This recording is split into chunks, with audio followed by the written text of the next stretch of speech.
ഞാനിങ്ങോട്ട് കയറി വരിക. എന്തിനാണാവോ? ഇന്ന് അത്താഴത്തിന് ഇവിടെ കൂടാം. ഇയാൾക്ക് ആ കോമ്പരയുടെ അപ്പുറത്തുള്ള മുറി തുറന്നു കൊടുക്ക.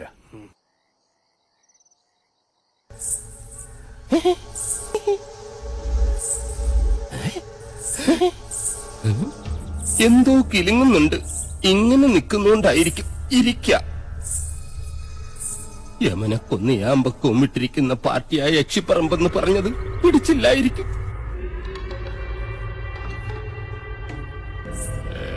ഇവിടെ യക്ഷിയുടെ മറവിൽ സ്ത്രീകൾ വരുന്നു, ജപങ്ങൾ മുറയ്ക്ക് നടക്കുന്നു.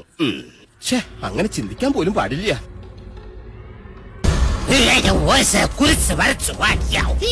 അടുത്തു വരരുത്. അടുത്തു വന്നാൽ പേടിച്ച് മൂത്രമൊഴിച്ചു കളയും ഞാൻ. രാത്രി ആയിക്കഴിഞ്ഞാൽ യക്ഷികളുടെ ഫാഷൻ ഷോ കണ്ടു മടുത്തു. ദാഹിക്കുമ്പോ ഷാർജ ഷേക്ക് കുടിക്കുന്ന പോലല്ലേ രക്തം കുടിക്കുന്ന ചരക്കകത്ത്